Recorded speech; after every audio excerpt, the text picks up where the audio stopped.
This is the RNL Revolution Nothing Less show, episode number 93 on March 17th, 2022.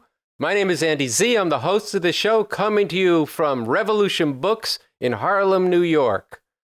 We are being barraged by media fools, so enthralled to this system, so sated and satisfied by their scarfing up the spoils of this system that it wrings out of the exploited and oppressed people here and around the world, that they have lost their goddamn minds and are falling all over each other to insanely beat the drum that the U.S. should wage direct war on Putin's Russia in Ukraine. This is not just the fascist Fox News, who have developed a bad case of amnesia about how they and their fascist Trump just a week or two ago were lauding Putin, but they are now playing the tough USA guy. But then here's the oh-so-liberal Joy Reid from MSNBC News. My father he's passed away now, but he was from the Congo. The United States, when they decided that Patrice Lumumba wasn't good enough to be the George Washington of the Congo, made sure he was quite gone. You look at Iran, when we decided we didn't like Mossadegh, that was the end of him. The United States decided we didn't want Saddam Hussein. That was the end of him. I think for Americans to look helplessly while we watch these people slaughtered, it feels like we shouldn't be helpless. You, as somebody who was the head of an agency that has incredible power, incredible reach into the entire world, isn't there something we can do? Because when we wanted to do it, and when there were people we thought were not fit to run a country, we did it. Here's NBC's Chuck Todd pushing Biden's Secretary of State, Antony Blinken, on why not a no-fly zone. I want to talk about the no-fly zone. Let me quote President Zelensky on Telegram on Friday. He essentially sent this out on social media. All the people who will die starting this day will also die because of you. He's addressing the West. Because of your weakness, because of your disunity. Today, the alliance's leadership gave the green light for further bombing of Ukrainian cities by refusing to make a no-fly zone. I understand it's an emotional statement, right? And I understand you've had different conversations there. Why rule out the no-fly zone? Why not make Putin think it's possible? And just in case you think we at the RNL show have a thing against NBC, here's the whole White House press corps pressing the White House to directly, militarily confront Putin. President Zelensky is going to be speaking to Congress tomorrow. He's been pushing for fighter jets, a no-fly zone. You have to hear some of those same requests tomorrow as well. Has the administration shifted on that at all? Though calling for a no-fly zone. They're a NATO member. They share a border with Russia. How do we view their calls for a no-fly zone? Would a strike in Poland on supplies or anything really automatically be met with a forceful response? Is the president showing enough strength against Putin? Why does the U.S. believe they know better what that means? Put it bluntly, is Zelensky wasting his time tomorrow asking for these things? Putin were to use chemical weapons, would it change the president's thinking when it comes to these MiGs? These hyenas of the press corps are dangerously, unrelentingly brainwashing you, the people of this country, and building pressure on the government for a war between the ruthless imperialists on both sides, Russia and the U.S. NATO bloc, that no one with a shred of humanity should support. On our website, revcom.us, this week, it sharply puts the stakes of this. Quote, even as the Russian invasion of Ukraine is utterly unjustified and reactionary and should be politically opposed, the Ukrainian President Zelensky's drumbeat of calls for the U.S. NATO to attempt to institute a no-fly zone over Ukraine is extremely reckless and frankly unconscionable. If this were done, the U.S. would be obligated to shoot down any Russian plane entering this zone, and such a shoot-down would constitute an act of war, one with unpredictable consequences. Think about it for just 1 minute.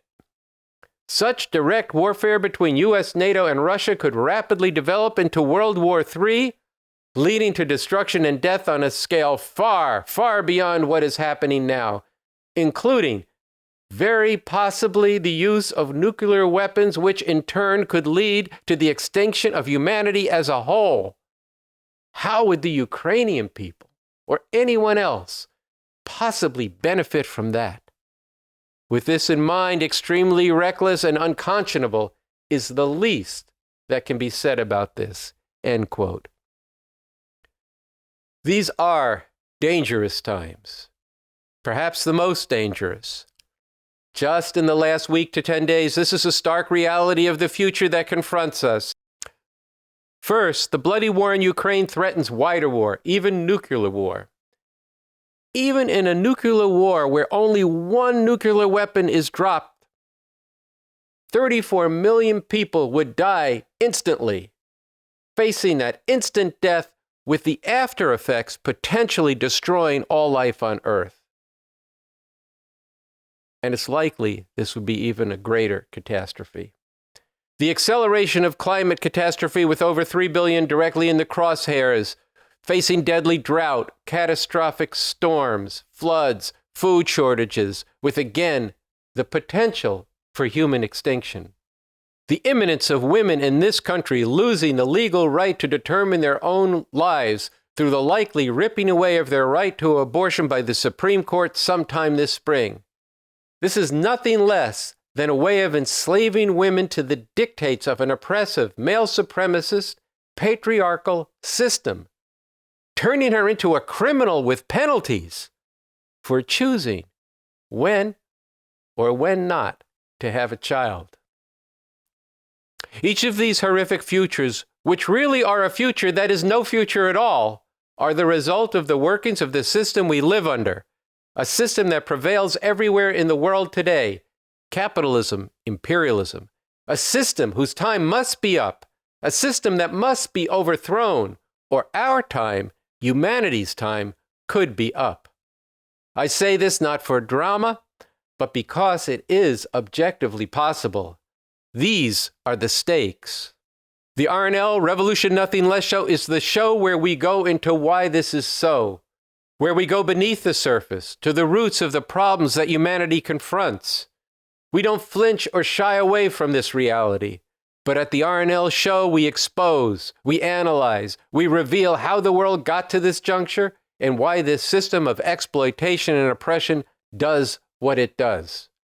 What makes the RNL show the most important program on the internet is that we bring the way out of this madness through a real revolution to overthrow the system of capitalism, imperialism, and birth a radically new society and a way of living as outlined in the Constitution for the new Socialist Republic in North America, authored by Bob Avakian.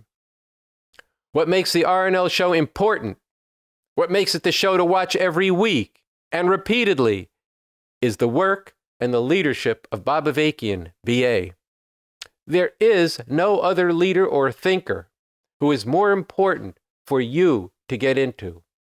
Bob Avakian is completely different than the endless stream of bourgeois politicians who are put forward as leaders, whether Biden or Trump or Zelensky or Putin, whose goals are to maintain one variation or another of this system of capitalism, imperialism that is founded on and perpetuates itself through cruel and literally life-stealing exploitation, murderous oppression, and massive destruction in all parts of the world.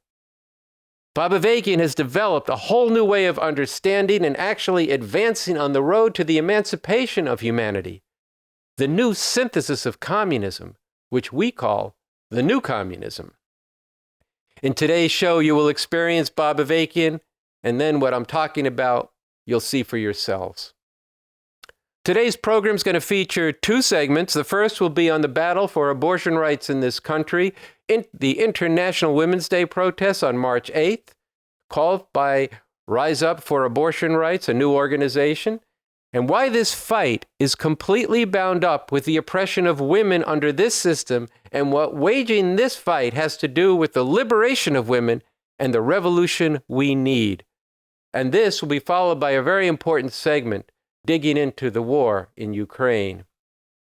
To understand the thinking, the analysis, the reason that I say there is a way out of the brutal madness that bears down on the whole world through a real liberating revolution, I strongly urge you to go to our website, revcom.us, and dig into the critical work for this time by Bob Avakian. The title of the work previews its content and tells much of the situation and the potential of the moment that we are living.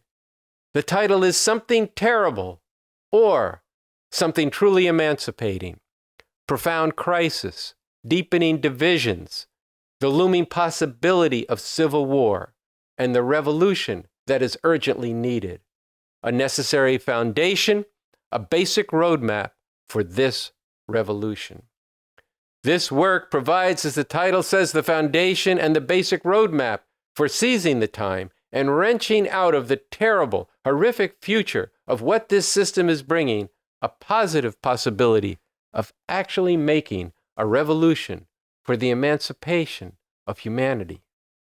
And so, as you watch these two segments tonight, think about and keep this objective from something terrible or something truly emancipating in mind. Quote, everything depends on bringing forward a revolutionary people from among the most bitterly oppressed and all parts of society, first in the thousands and then in the millions, as a powerful revolutionary force, organized from the start and consistently with a countrywide perspective, impacting all of society and changing the terms of how masses of people see things and how every institution has to respond. Everything must be focused now on actually bringing forward and organizing this revolutionary force, end quote. So now let's go to the co-host of the RNL Revolution Nothing Less show, Sunsara Taylor, on the struggle for abortion rights, and then we'll come back to the war in Ukraine. For over 6 months, the state of Texas has been under a near total abortion ban. And just last week, Oklahoma, a neighboring state where many women who needed abortions from Texas traveled to if they could scrounge together the resources, the Senate in Oklahoma just approved their own near total ban on abortion. Not to be outdone, on Monday this week, Idaho copycatted Texas and passed a 6-week abortion ban enforced by vigilante. But in this race to see who could most viciously control the bodies, the lives, and the destinies of women, right now Missouri has to be in the lead. They just introduced a law that would ban all abortions, including in the cases of ectopic pregnancies. Now, ectopic pregnancies are pregnancies where the fertilized egg implants and starts to grow outside the woman's uterus, most often in the fallopian tube. These are non-viable pregnancies. So that means they will never produce a healthy baby. But they often, if they're not disrupted, if they're not ended, can lead to the death of the woman. So the state of Missouri just said that a woman is forced to carry these pregnancies even if it is a death sentence. And that's not all. They also introduced a law that would make it against the law to help a woman from Missouri get to another state and get an abortion in another state. Legal experts have compared this to the Fugitive Slave Acts that were in effect before the Civil War, where people in free states were required to participate in kidnapping and returning Black people who were accused of having escaped slavery. Take this very seriously. The fanatical haters of women, the Christian fascists and the theocrats who are driving this assault on abortion are deadly serious. They do intend to enslave women through forced motherhood. And within a matter of months, the Supreme Court, which has been packed by fascist judges by Donald Trump, is set to rule on a case that could obliterate abortion protections nationwide. This is why I, together with others, initiated the emergency movement RiseUpForAbortionRights.org. And this is why we held powerful protests breaking the suffocating silence against this on International Women's Day last week. A little later in the show, we're going to show you some footage from those protests and invite you and urge you to be part of mass meetings taking place this weekend across the country to get organized to take this resistance higher. It is very urgent. And we're calling for days of wearing green, April 8th, this is the symbol that was taken up by women in Latin America who fought and decriminalized abortion in several countries there by going into the streets.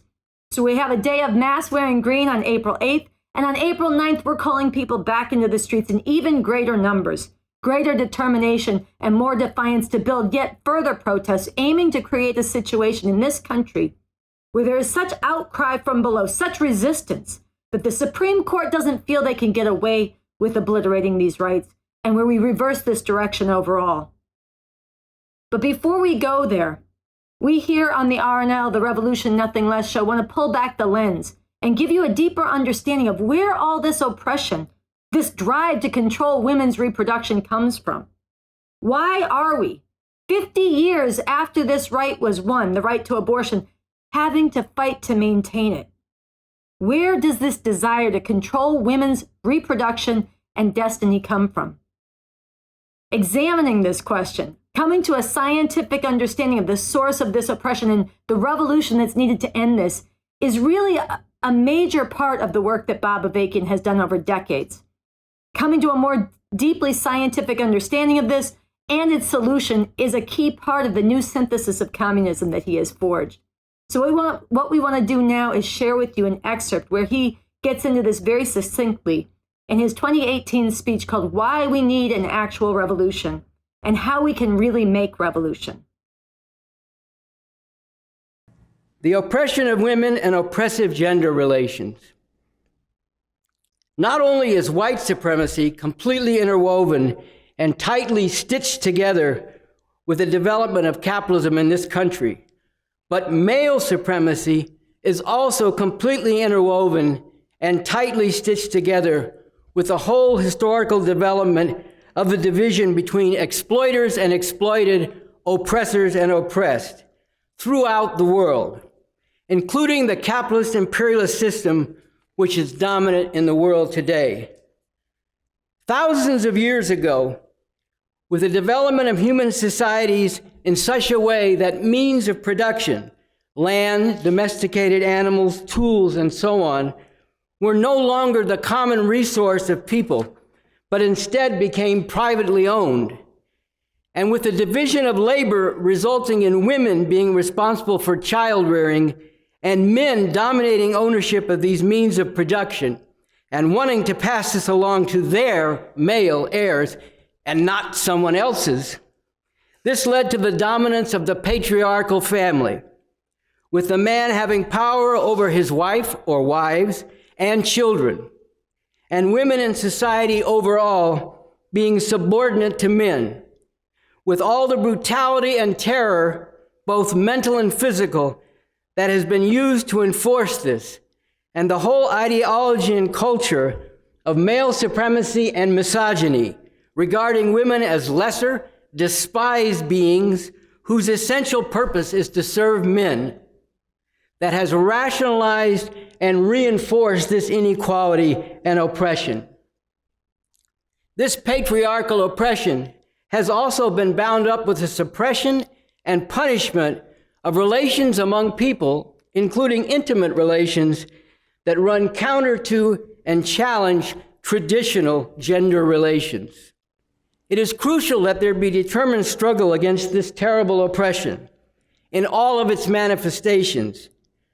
But in order to finally abolish and move beyond all this, in society as a whole, and not just in one country, but for all of humanity, it is necessary to abolish the private ownership of the means of production, converting them into the common property of the people as a whole, and to replace the traditional patriarchal family with relations among people, including intimate relations, that are freely entered into and freed from all vestiges of oppression.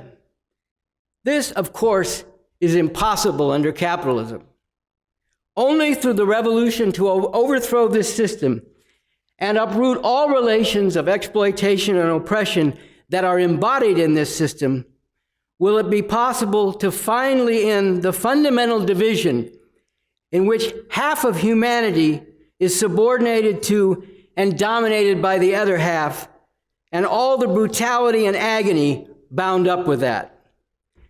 This is why, in the new socialist society that will be brought into being with the overthrow of capitalism, the goal, as set forth in the Constitution for the new socialist republic in North America, must be to overcome all tradition's chains embodied in traditional gender roles and divisions, and all the oppressive relations bound up with this in every sphere of society, and to enable women as fully as men to take part in and contribute to every aspect of the struggle to transform society and the world in order to uproot and abolish all relations of oppression and exploitation and emancipate humanity as a whole. So there's a lot packed into that excerpt, and it's worth watching it more than once and really digging into it and talking about it with others. And through the work that Bob Avakian has done really over decades, he's examined and built on the profoundly liberating history of communist revolutions, history that's been buried but accomplished tremendous things in breaking the chains on women. He's built on this and he's taken it further, including drawing from many of the insights and contributions of feminist thinkers and others. And he's brought this together in a very scientific, revolutionary understanding of the only way to break all these chains through a real communist revolution, and how the fight to break the chains on women, the fight to unleash the fury of women, is a driving force, not only in making this revolution, but in making sure it carries all the way forward. So I want to point you to two other places and really encourage you, if you care about women, if you care about getting humanity free, you have to dig into the work that Bob Avakian has done on this crucial question. This is a sampler, Break All the Chains. It's Bob Avakian on the emancipation of women and the communist revolution, that draws from his work over decades, excerpts of his work in different places, bringing this together. And then the Constitution that he wrote for the new socialist republic in North America, where he lays out concretely how a new society, rooted in a new mode of production, a socialist society, would go about not only guaranteeing and protecting the fundamental rights of women to control their bodies, their lives, their reproduction, but would also unleash ongoing struggle to uproot all the thousands of years of traditions chains that bind women, and the attitudes and the thinking and the relations among people, and ending all oppression based on gender and sexual orientation. So all of this is at revcom.us, and we are going to continue to dig into it on this show, and it's a crucial part of getting humanity free. So here we want to play a more recent excerpt from Bob Avakian, writing in this critical moment when abortion is so viciously under attack, where he draws together what this fight around abortion has to do with the fight to emancipate women. This has been illustrated by the RNL, the Revolution Nothing Less team, and we want you to watch it. The fight for abortion rights and the emancipation of women. The essential question at stake with the escalating attack on the right to abortion is the fundamental status of the half of humanity that is female, whether they will be enslaved or emancipated. Of course, in the case of the extremely small number of females who have transitioned or are transitioning to males, but who retain female reproductive organs and might get pregnant, they should have the right to abortion and to decent health care overall, without any stigma or discrimination. And in general, attacks directed against trans people must be actively, vigorously opposed. But in terms of its essential purpose and objective, the attack on the right to abortion is not aimed at trans people.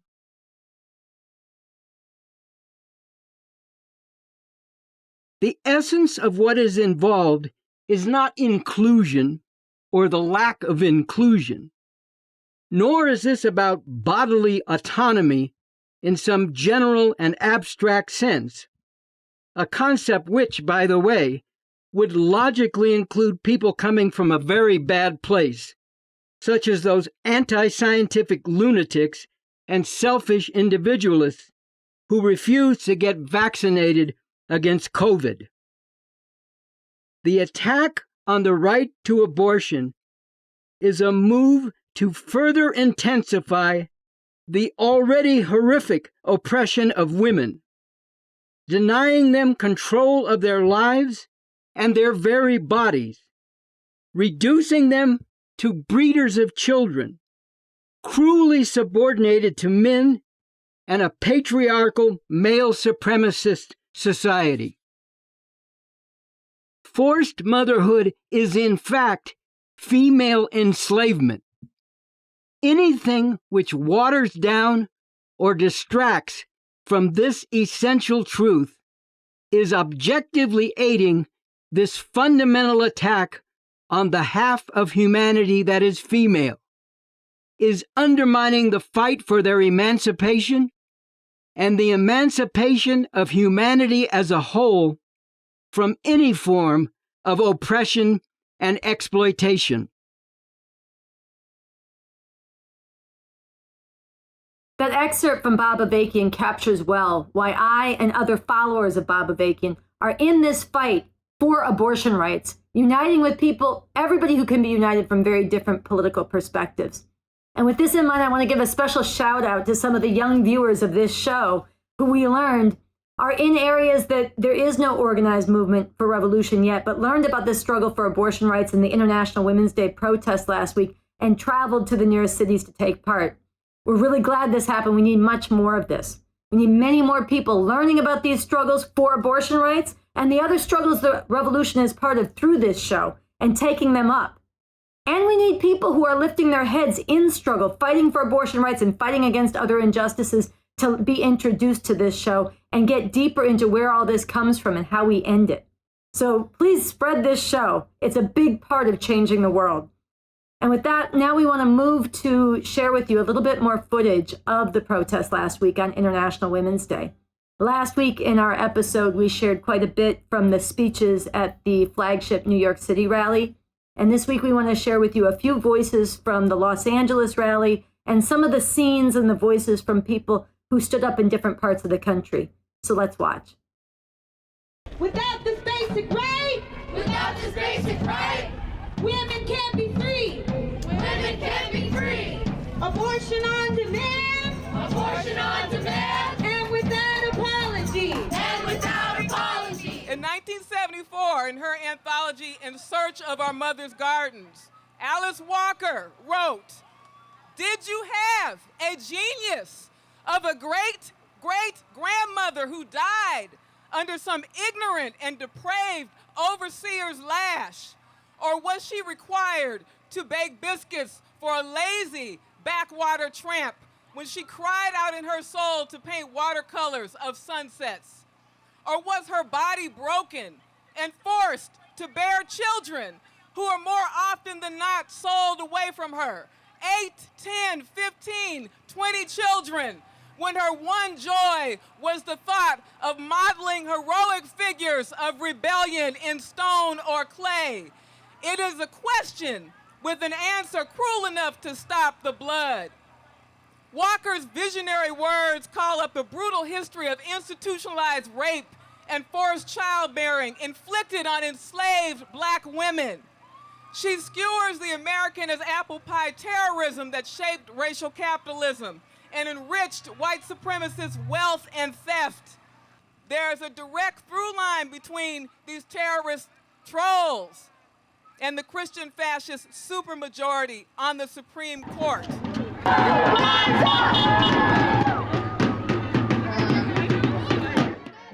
We want to just have control of our own bodies, and that's a fucking right.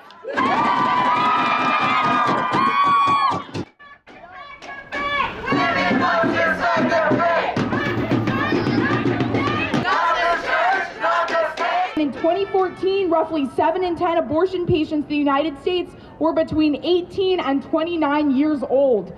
That's us, right here at UC Berkeley.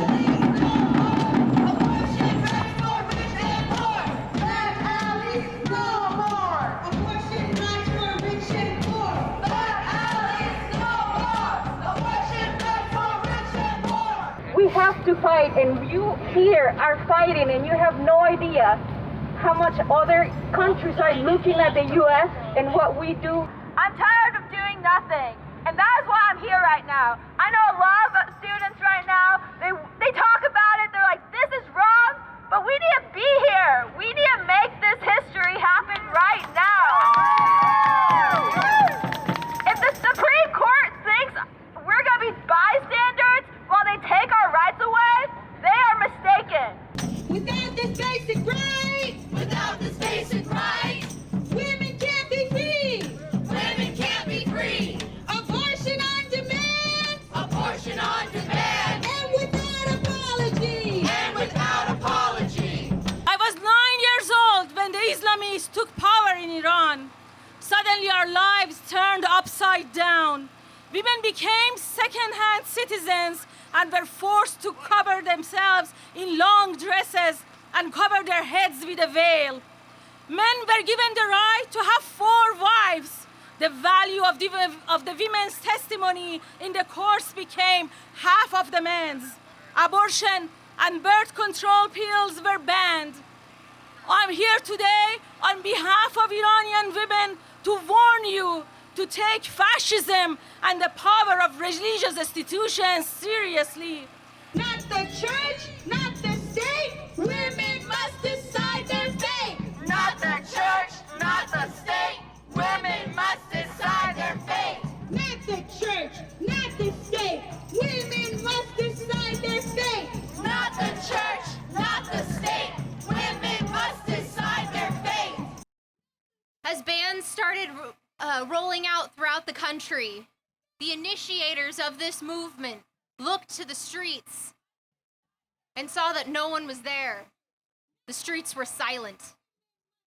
They turned to look to the pro-choice movements, to Planned Parenthood, to NARAL, to the National Abortion Federation, to the Women's March that is happening today. And they were disheartened to learn that those groups all had decided that being in the streets does not matter, that we should just sit back and sit down and wait for Roe to be overturned because that's our destiny. And here's the problem that we have with that. Here in the US, we have laws for bodily autonomy. This means that no person can use any part of your body without your consent. Even if you are dead, and it would save countless lives, no one can use your blood, harvest your organs, use your tissues or your marrow for their benefits without your consent.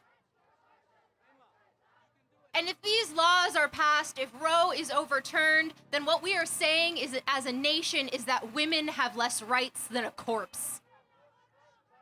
This is not a crisis that we can donate our way out of. And this is not a crisis that a one-off protest is going to solve, no. This demands sustained action. This demands noise. This requires you. We need you to stand up, to rise up, and demand that abortion remains safe, legal, on demand, and without apology. All right, this beginning that we're showing you just a taste of last week on International Women's Day gives a sense of the suppressed fury and defiance that exists in this country, and it exists among millions and millions, but it needs to be called forward on a much bigger scale and very urgently. That's why I want to end this segment by calling on each of you, everybody watching right now, to do whatever you can, everything you can, to strengthen this movement going forward right now. There are mass organizing meetings this weekend, March 19th and 20th, that you need to attend. They're happening across the country. And bring people.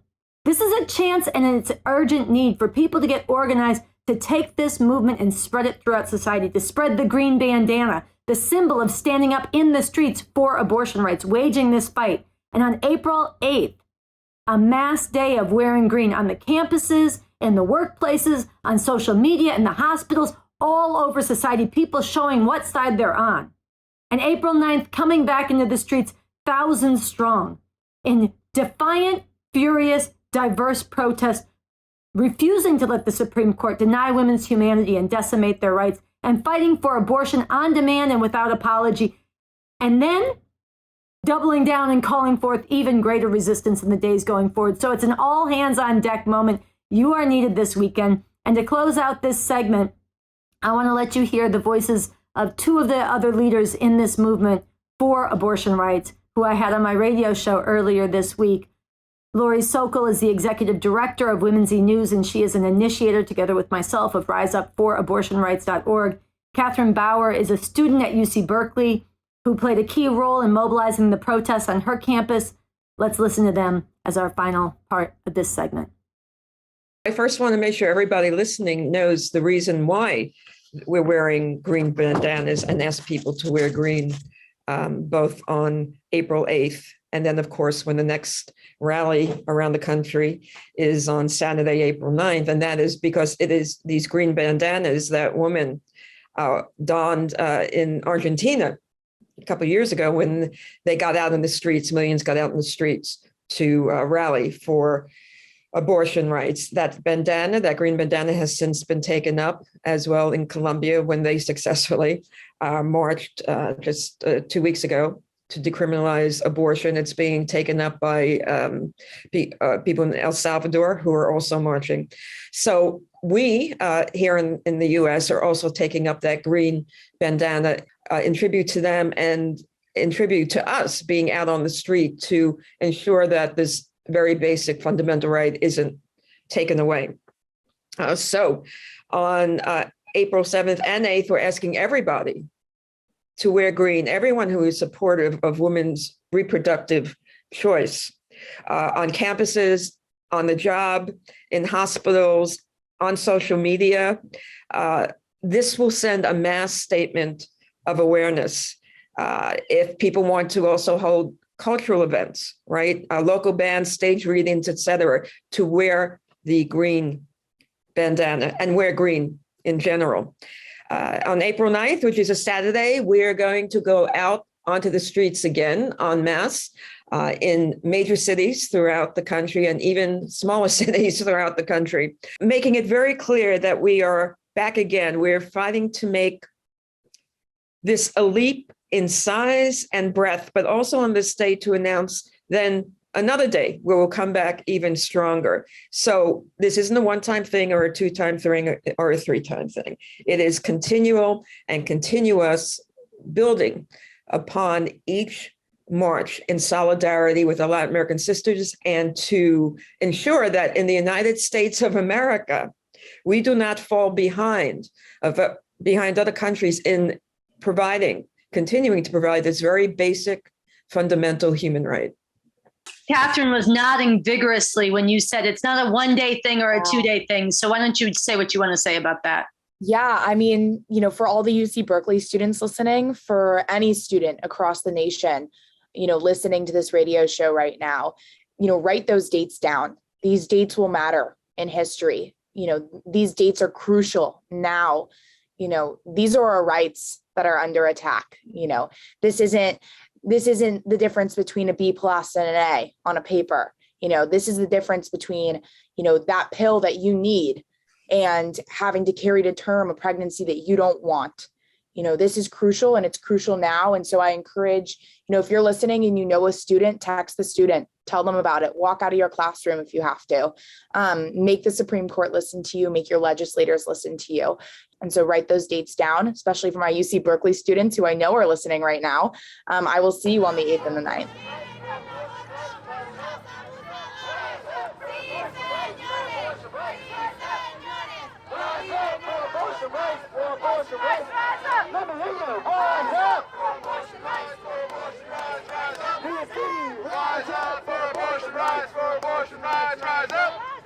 Rise up for abortion rights, for abortion. Opresor es un macho violador. El Estado opresor es un macho violador. El Estado opresor es un macho violador. El Estado opresor es un macho violador. El Estado opresor es un macho violador. El Estado opresor es un macho violador.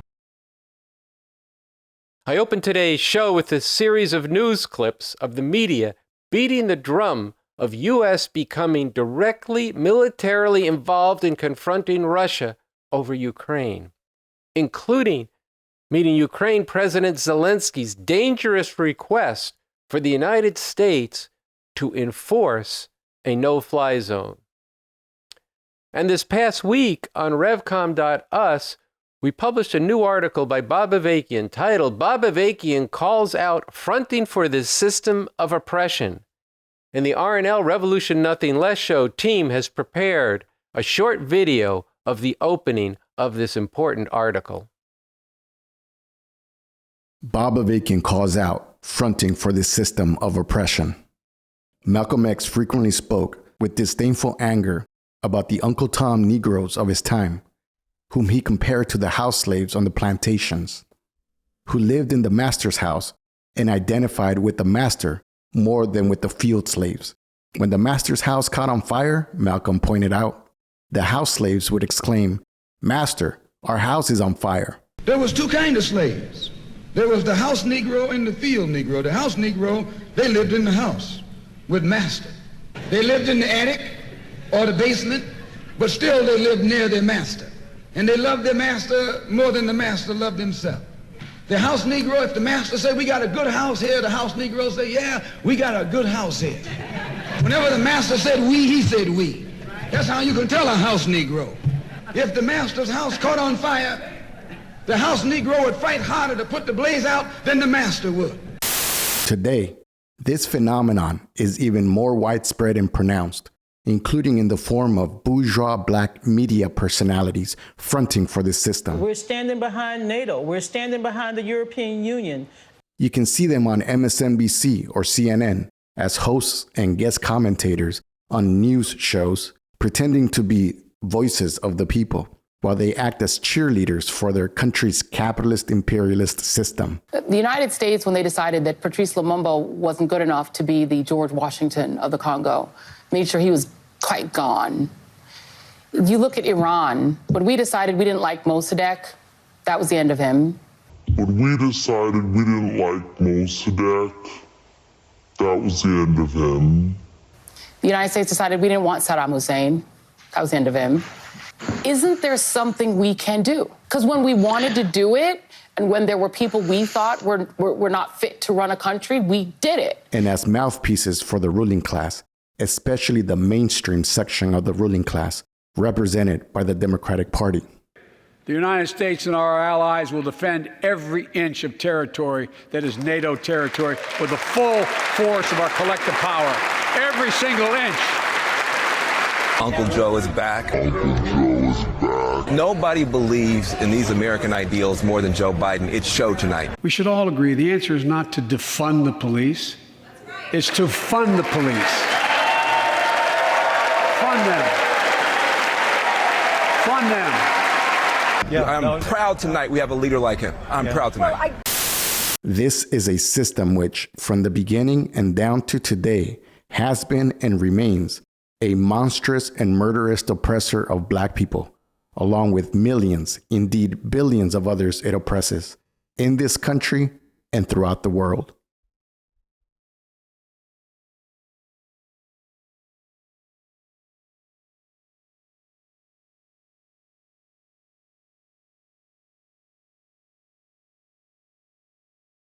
So that was Bob Avakian calling out, fronting for this system of oppression. That's just the first 3 paragraphs of a really sharp article. It's a must read on RevCom.us. But now I want to drill down deeply into the roots of this crisis and pull the lens back to give you a wider purview on how this war in Ukraine developed. And just about 2 weeks ago, I did a program here at Revolution Books in New York with Raymond Lotta, a revolutionary colleague, and his speech was titled, "Piercing the Lies, Digging Beneath the Surface, the Larger Dynamics of the World Imperialist System Driving the War in Ukraine, and a Lesson When There Was a Genuine Socialist Soviet Union." This is an important talk for giving you the background and the grounding to be able to pierce through what is actually happening now in Ukraine. So let's watch an excerpt from his talk. Ukraine is not a battleground for democracy but a conflict zone of imperialist rivalry between Russian imperialism and US and Western imperialism. I want to talk about the global developments and dynamics that are shaping this conflict. But before getting into this, let me point out that the history of Ukraine and Russia is both very unfamiliar to most of us, and what we do know is distorted through a certain pro-US imperialist lens. Now, that history would take more time than I have tonight to unravel, but we do have available a packet here at the counter, and people watching online can go to revcom.us to get the basics of this. First, some background, and people received a map when they entered, and I believe we're going to see one on the screen. Our viewing audience will. First, some background. Ukraine is a country of some 44 million people with a rich history. It is the second largest country in Europe. Ukraine shares a vast, about 1,700-mile land and sea border with Russia. Ukraine also borders Poland, Hungary, Romania, among other countries. On the south of Ukraine is the Black Sea. This region is important for trade, for Ukraine, Turkey, and especially Russia. For Russia as an imperialist power, this region is important economically for shipping oil and natural gas, as well as grain, and thereby gaining leverage over countries that rely on these imported materials. The Black Sea region is also critical for projecting Russian military power to Europe, Central Asia, and the Middle East. Russia also has a major naval military base in a Black Sea port in Crimea, a region that used to be part of Ukraine, but which Russia seized in 2014. As for US imperialism, since the collapse of the former Soviet Union in 1990-91, the US has drawn other Black Sea countries like Romania and Bulgaria into the military alliance in Europe that the US heads up that is called NATO. And Ukraine, with its large border with Russia, has become closely entwined with the US. America has provided Ukraine with great amounts of economic and military aid since the early 2000s. And the US had a big hand in an uprising that took place in Ukraine in 2014 that have put a government in power that is friendly to the US and aiming to become part of NATO, that military alliance based in Europe that I mentioned.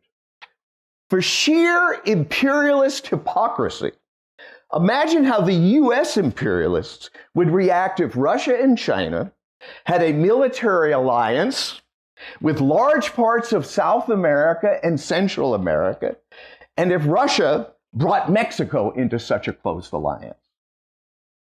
The Russians, for their part, have, and especially since 2014, backed sections of Ukraine to break away and ally or merge with Russia. In 2016-17, US NATO battle groups were deployed to Poland and other Baltic states like Latvia that border Russia and are really very close to Russia's second largest city, St. Petersburg. Meanwhile, Ukraine has been moving closer to the US and trumpeting its determination to join NATO, the US-led military alliance. This is the immediate backdrop to Russia's invasion in late February. The Russian invasion is not about denazifying Ukraine, as Vladimir Putin proclaims. This invasion is designed to bolster Russia's rivalry with the US, to command more influence and create a rival pole of power focused in Europe, Central Asia, and the Middle East. For its part, the US is arming Ukraine in order to weaken Russia and prevent Russia from consolidating further imperialist strength and posing greater imperialist challenges to the current world order that the US dominates and of which the US imperialism, is the main beneficiary. So this is a first cut into why it is the case that Ukraine is a conflict zone between rival imperialist powers and their clashing strategic aims. Putin's invasion of Ukraine is a move to bring Ukraine back into the Russian imperialist bloc. This is to strengthen Russia's ability to compete with and challenge the US, especially in the area of Europe and Asia. The US, on the other hand, is arming the Ukrainians to weaken Russia and hoping to bog Russia down. The US is using this war to tighten its leadership over West European imperialist countries. The US is imposing sanctions on Russia. You hear that term, sanctions. Sanctions refer to economic measures to deny your adversary access to markets, to finance, and to financial holdings that may be held in banks around the world. The US is using sanctions to strangle the Russian ruling class and the Russian economy. This is a dangerous situation. This conflict could rapidly escalate and spiral into an all-out confrontation between the US and Russia. And here is a sobering fact that Andy mentioned that I'm just going to elaborate on. The US and Russia own and command 90% of the world's nuclear warheads. That's some 8,000 nuclear weapons. 2,000 of these weapons are on high operational alert. Both of these powers deploy these weapons in reach of battle zones of this war and its possible spread. This is an existential threat to humanity. Keep in mind, this conflict in Ukraine is not about Russian autocracy versus American democracy. It is about rivalry between imperial powers. So that was Raymond Lotta here at Revolution Books about 2 weeks ago. I want to underscore his first point at the end of his talk, where he said this conflict in Ukraine is not about Russian autocracy versus American democracy. It is about rivalry between imperial powers. You can watch the whole speech on revcom.us and read this speech there. But now I want to go to our next and final segment of the show on Ukraine. At the beginning of today's program, I spoke a bit about the no-fly zone, the dangerous request from President Zelensky of Ukraine that's being echoed throughout the media. And I had a discussion with a colleague, a historian, a history professor, Paul Street, who's a regular contributor to Counterpunch. His most recent book is The Hollow Resistance, Obama, Trump, and the Politics of Appeasement. Paul is also, along with myself, a member of the editorial board of Refuse Fascism. And Paul and I talked about a number of things, but today I just want to play you our segment on our discussion of the no-fly zone and the stakes involved in that. So let's go to this interview I did earlier this week. All right, so I'm here with Paul Street from Chicago, Illinois. I'm here in New York City. How you doing, Paul? I'm doing all right. It's kind of a nice day today. I'm a little worried about World War III, but we'll see. Every day I wake up and thank God that the sky hasn't been closed. Like in the whole planet. Times. Right. I'm with you on that. Serious times. Well, that's why we invited you back to the show this week.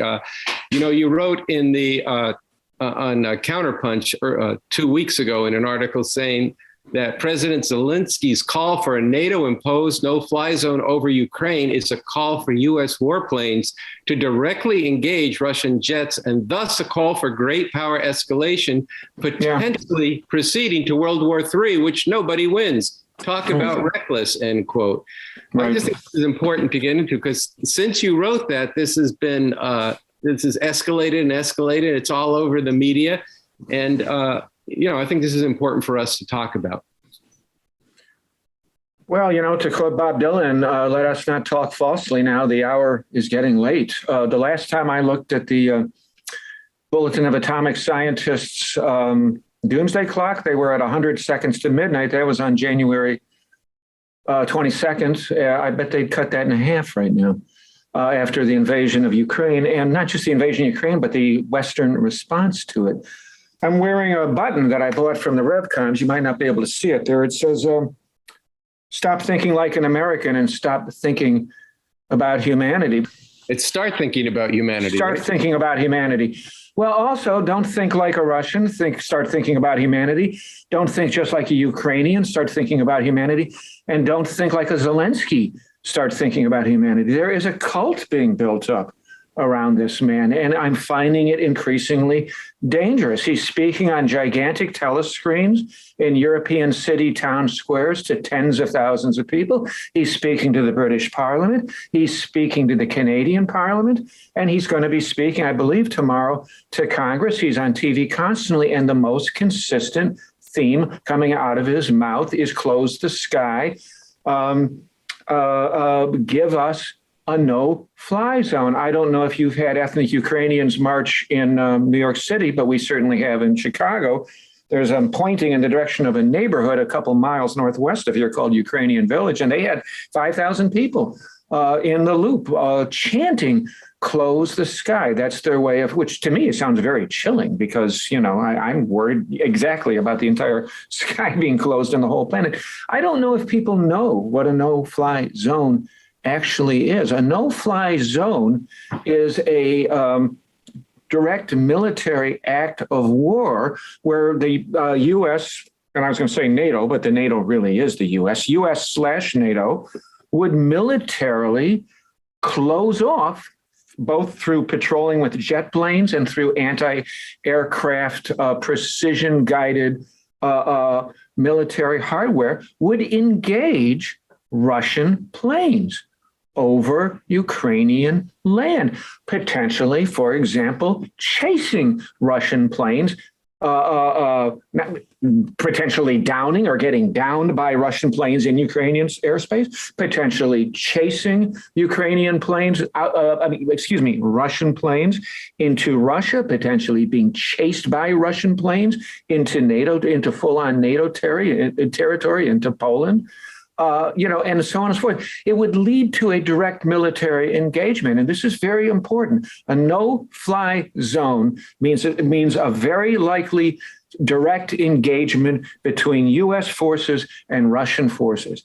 That in turn means World War III. That in turn means a distinct possibility of escalation to a global nuclear war. We are closer than we've ever been to a potential World War III in my conscious lifetime. We've been extremely lucky. We've been unbelievably fortunate over the decades with these hundreds and hundreds of nuclear weapons capable of blowing up the world 15 times over, that we haven't gone there yet. We haven't gone to the Dr. Strangelove territory.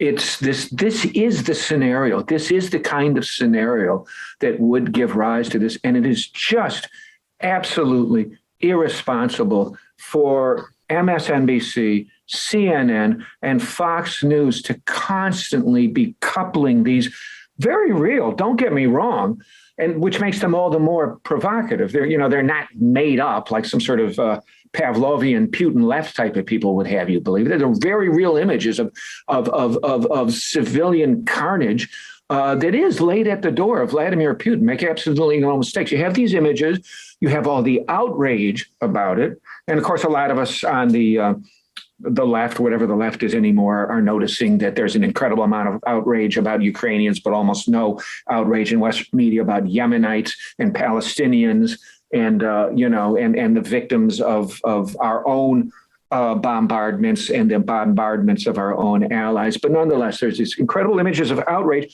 coupled with these pleas for a no-fly zone. And every single day, the media is building mass sentiment for a no-fly policy on the part of NATO, which is really the United States of America. And in fact, it's been so effective that the last Ipsos poll I looked at, 74% of the American population supports a no-fly zone.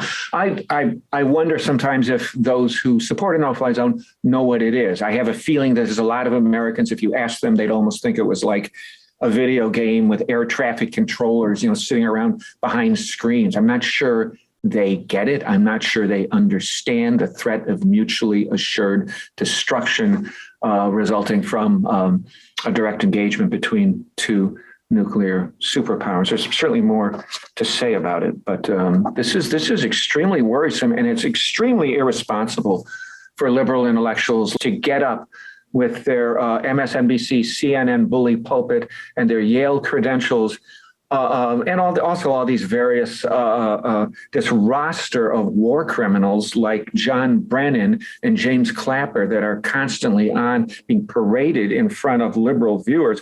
It's extremely irresponsible for them to not talk about the real risks involved. And by the way, not to mention that a no-fly zone wouldn't even be all that militarily effective. Most of the damage is coming from ground artillery. Most of what Putin's forces have done has not been through the sky anyway. So that brings us to the end of episode number 93 on March 17th, 2022. The events that are shaping the world today in Ukraine, with the climate, with the struggle around abortion, are truly momentous. The danger of civil war in this country and the possibility of revolution to overthrow this system is also momentous. So you need to be paying attention, and you need to watch this show every week. And even more important, or just as important, better put, is to spread this show. There's no place else where people are going to find out what's really at stake in Ukraine. People are being brainwashed, as we said in this show, on supporting the U.S. military moves as the U.S. as the good guys, which is far from the truth.